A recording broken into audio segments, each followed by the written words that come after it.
Don Jon, a New Jersey guy dedicated to his family, friends, and church, develops unrealistic expectations from watching porn and works to find happiness and intimacy with his potential true love. Starring Joseph Gordon-Levitt and Scarlett Johansson and Julianne Moore. Written and directed by Joseph Gordon-Levitt. Do you have a mini review for us, Bob? Oh, I sure do. Here's what I think of Don Jon. I gave Don Jon a 4 out of 5, and I think it's a fresh take on the tired relationship premise because of, well, the porn elephant in the room, which maybe surprisingly adds just as much sincerity as raunch. Solid execution, even if still with a couple flaws. Of course, I doubt I'd ever recommend this movie to anyone who doesn't already want to see it. Yeah, if that promo doesn't get you, you're not going to like it. Right. How about you? Here's my mini review. Joseph Gordon-Levitt sets the stage beautifully with sharply drawn characters and an original premise, but it doesn't always know where to go with them, and it fizzles out a little bit by the end. 3.5 stars. Okay, wow. I like the porn movie more than you. Let it be known. Whatever that means. You know, tell us more. What did you think, Bob? Well, I loved the way it was dealing with something that's so taboo, and it just hit it head on. In fact, in almost an uncomfortable way.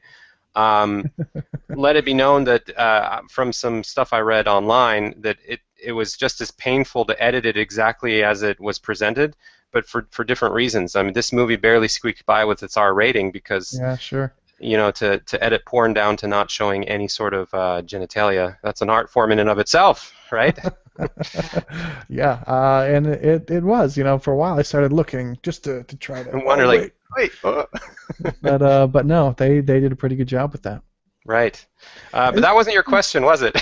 Well, but just to mention it, this is probably about as hard an R as you could get because obviously the sex was as explicit as you could possibly get without going further than R, and a lot of swearing too, and explicit language, and explicit like graphic things being described. This is definitely a movie for adults, so leave the kiddies at home, and you might want to have the birds and the bees conversation first, not let this movie do it for you. But all of that said, that's just like standard. We were raised conservative, disclaimer type stuff. It was a great movie for me. Great pacing, character development. I really liked where they went with it. It veered into caricature land a little bit sometimes, but I was never bored. I was always interested in what was going to happen. But I do agree with you on the ending. Well, we can get to that though. Yeah, I loved the characters and how fully they were inhabited by the cast.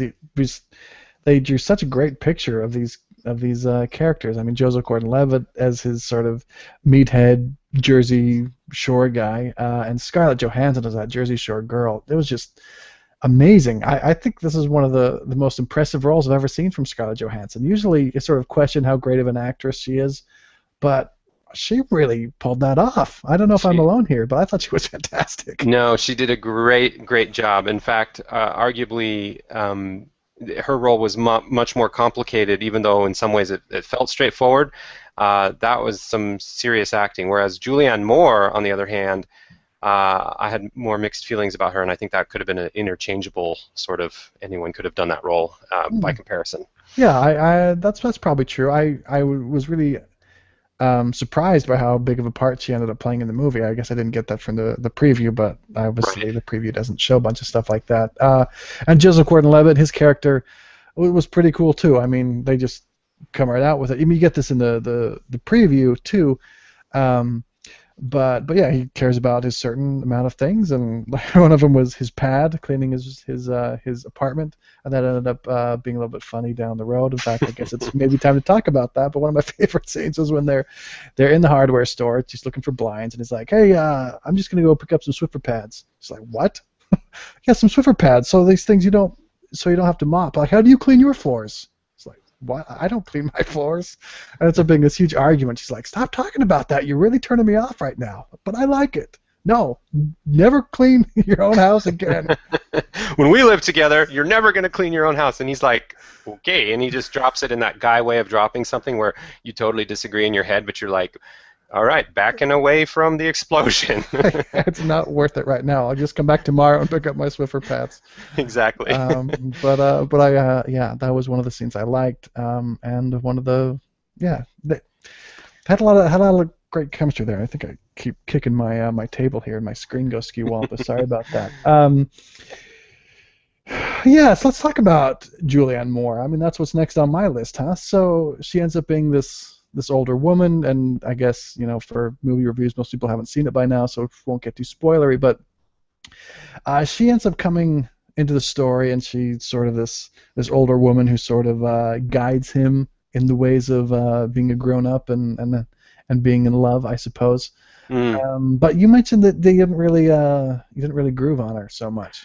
Well, it's a distinction with a difference, I think, in the sense that I loved the character. I thought the character was well thought through and for the most part well placed.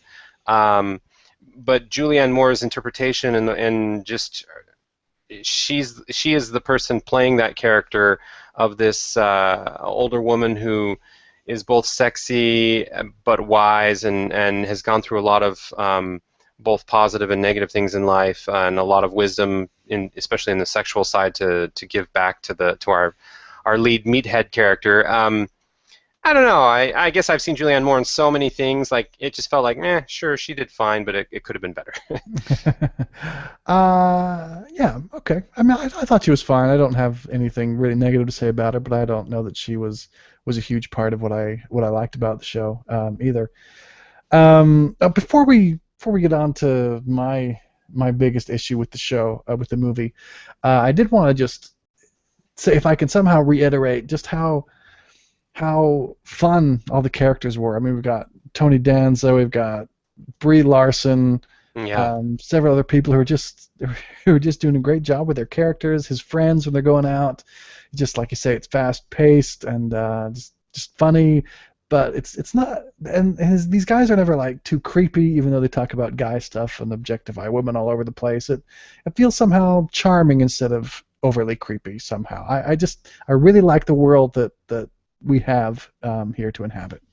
Yeah, I don't know if I'm going to give it as much of a pass as you can tell from my mini review. I sort of balance out the sincerity with the raunchiness because this kind of speaks to one of my issues. I almost felt like the heart of the struggle for this guy, he likes porn, and he also wants to have a relationship, and there are different things in his world, and there's some really honest commentary on that just for the character, but then it speaks to kind of societal trends and thoughts on this topic as well. I almost thought that couldn't come through as a message as well because of how much of a caricature-driven style they used in some of the scenes. Like, all guys are douchebag Jersey Shore Italians, and then all girls are like. There's some truth to the exaggeration, and it wasn't over the top too often, so that it still worked for me. But I felt like the core issue, the point that made this movie the most interesting and relevant, was independent of those caricature-driven things that people are going to confuse for the wrong reasons. Like, oh, only Jersey Shore douchey guys like porn. It's like, no, that's totally wrong. That's not the point. But that could become the point if you're not careful. I guess I see what you're saying. I felt like I was able to see it as sort of as a specific example or a metaphor for larger things about society. That part didn't actually bother me too much, but I can see what you're saying.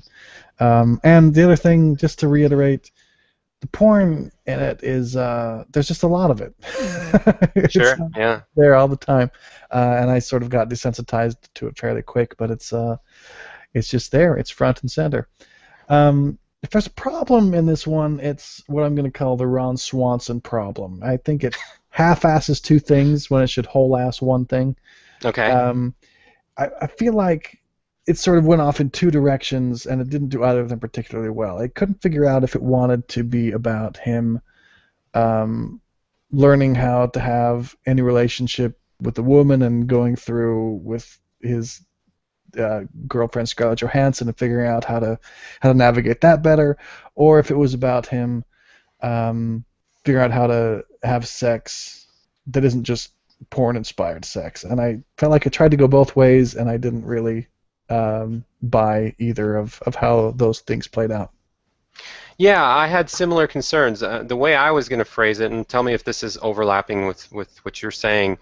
Um, it didn't know if it wanted to be about porn addiction or just about porn being something that had to be, you know, uh, controlled or dare I say, used in moderation. I don't know what the right term is, but the way they framed it, there were a lot of scenes where he decided like that's it, I'm not going to do porn anymore, and there's a lot of funny scenes that have to do with confessions, and there's a little bit of a slap in the face to religion, which is fine, but where he has to go in and repent of his sins, which is super easy, and he gets to do it every week because it's no big deal.